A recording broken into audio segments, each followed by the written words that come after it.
bilimsel açıklamalar, evrenin, yaşamın ve bilincin kökenine dair pek çok mesele artık doğa bilimleriyle açıklanabiliyor.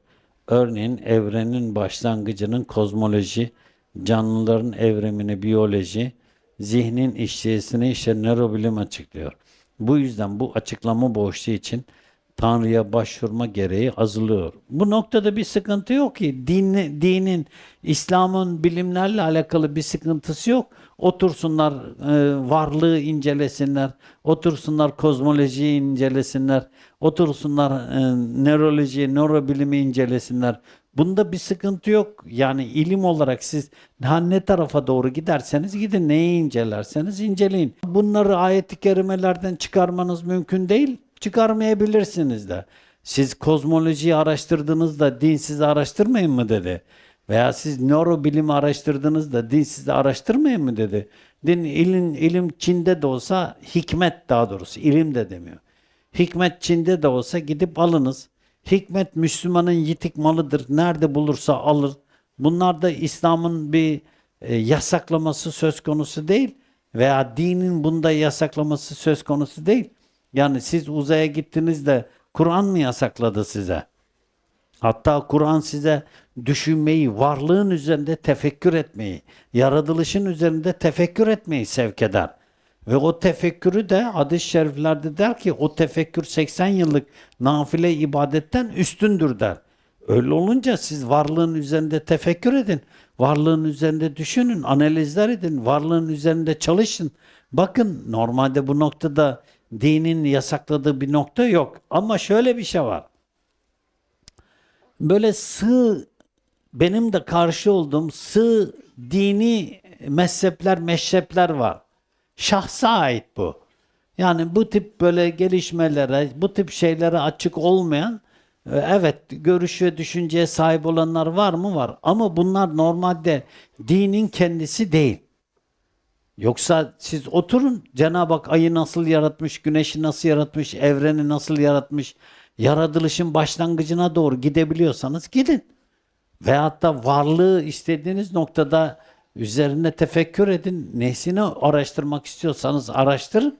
Bu noktada dinin herhangi bir yasağı yok ki. Allah bizi affetsin. O yüzden bu noktada dinin açıklama boşluğu da yok. Sonsuz demeyeyim ama her daim büyüyen bir varlık var. Evren var tabiri caizse. Her daim büyüyen ve her daim yeniden yaratılan ve yaratmanın son bulmadığı bir evren var. Ve siz bunun neresinden tutarsanız tutun, yürüyün. Bu noktada normalde sizi durduracak bir şey yok. Ve sizin yürüdüğünüz noktada, ilim olarak gördüğünüz nokta, bu benim kendi şahsi düşüncem, yani parmağınızın üzerindeki bir damla su bile değil. Şu anda varlık üzerinde ister kozmoloji olarak, ister nörobilim olarak, ister evreni tanımı olarak, evren bilimi deyin.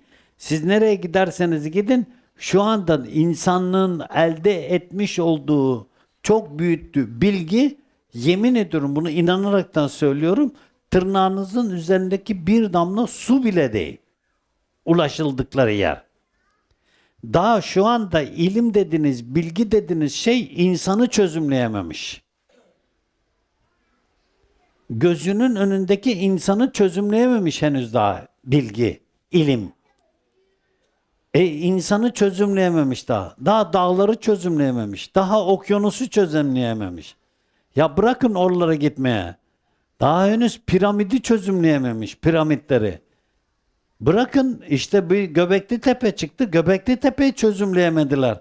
Hani biz nereden maymundan geldiydik. 13 bin yıl önceki Göbekli Tepe'yi kapattılar. Neden kapattılar? Çünkü bütün felsefeleri çöktü.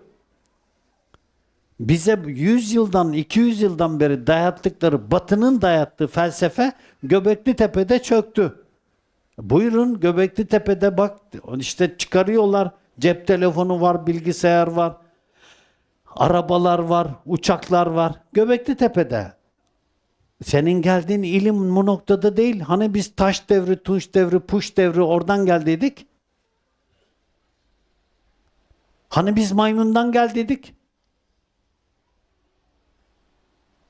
Bize onu dayattılar ya. Hani nerede? Şu anda dünya üzerinde bilgi yok. İlim yok. Dünya üzerinde algı var.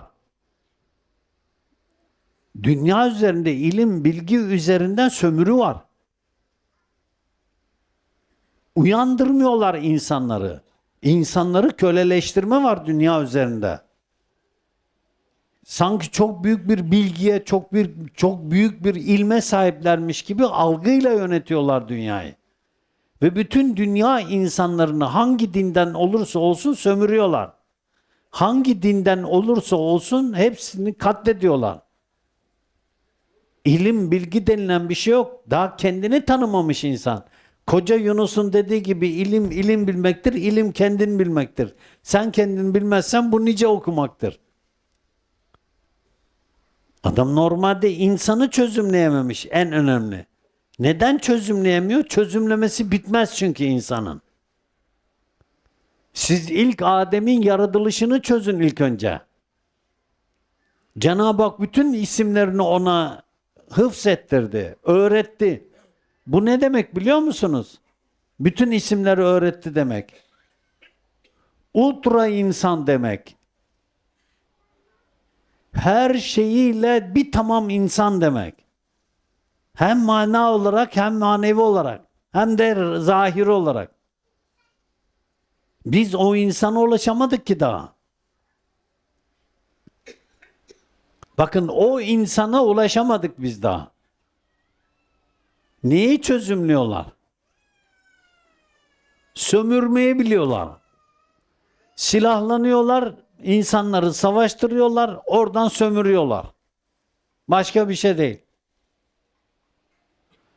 Ve dünya insanlığı da milliyetçilikle, dinle, bakın dinle, mezheplerle savaşmayı biliyor sadece. Din bir savaş aracı olmuş. Irkçılık bir savaş aracı olmuş. Meşrepler, mezhepler savaş aracı olmuş. Ekonomi savaş aracı olmuş. Siyaset savaş aracı olmuş. Ve bunlarla insanları sömürüyorlar. Bana söyler misiniz ilkokulda, ortaokulda, lisede aldığınız ilim ne, bilgi ne? Üniversiteye gittiğinizde üniversitede aldığınız ilim ne, bilgi ne? Bir meslek sahibi oldunuz, üniversiteden sonra bir meslek sahibi oldunuz, aldığınız ilim ne, bilgi ne? Size ne veriyorlarsa o kadar biliyorsunuz, o kadar öğreniyorsunuz. Bir ilahiyat öğrencisi İmam Maturidi'den haberi yok. Bir ilahiyat öğrencisinin fıkıhtan, İmam-ı Azam'dan haberi yok. Diyanetteki bir müftünün İmam-ı Azam'dan haberi yok. Hanefi ama hepimiz de Hanefiyiz, doğru mu? Evet. İmam-ı Azam'dan haberimiz yok. İmam-ı Azam'ın fetvalarından da haberimiz yok. Siyasi fetvalarından haberimiz yok. Ekonomik fetvalarından haberimiz yok. Sosyal hayatla ilgilendiren fetvalardan haberimiz yok. Haberimiz olan şu: abdesti bozan bozmayan, namazı bozan bozmayan, orucu bozan bozmayan, haccı bozan bozmayan, onu da uymuyorlar haçla alakalı. Bunlara da Diyanet kendine göre boyuna fetva üretiyor. Mesela Müzdelife vakfesinde durdurmuyor. Müzdelife vakfesi Hanefi'ye göre vacip, terk ederse bir kurban gerektirir ona. Ama vakti girmeden Müzdelife vakfesi yaptırıyor. Vakti girmeden namaz kılıyor musun? Hayır. Vacip olan ibadeti nasıl yaptın vakti girmeden? Yaptı. Neden? Çobanlar geldi Allah Resulüne, dedi ki biz çobanız, hayvanları yırtıcı hayvanlar kapabilir. Biz gece şeytanı taşlayabilir misiniz? Taşlayabilirsiniz dedi. Diyanet 100.000 çobanı var. Koyun çünkü hepsi de. Onlara dedi ki gece taşlayacaksınız. Gece taşladılar. İyi. Çoban mısın? Değilsin. Vaktin var mı? Evet. İzdiham var. Hac izdihamdır. Zorluktur. O zorluğa katlanacaksın ki sevabın çok olsun. Müzdelife vakkesini yapacaksın, ondan sonra şeytanı taşıyacaksın. Yok, hepsine şeytanı taşlatıyor mu? Evet. Hanefi fıkhını da bozuyor. Ben böyle söyleyince Diyanetçiler sevmiyor beni. Böyle söyleyince ilahiyatçılar da sevmiyor. Hoca nasıl seviyorsa işte bir sefer kaptırdı kendini. Şimdi normalde Allah bizi affetsin. O yüzden hani sanki İslam evrenin çözülmesine karşıymış gibi bir algı oluşturuluyor. Değil kardeşim. Siz çözün.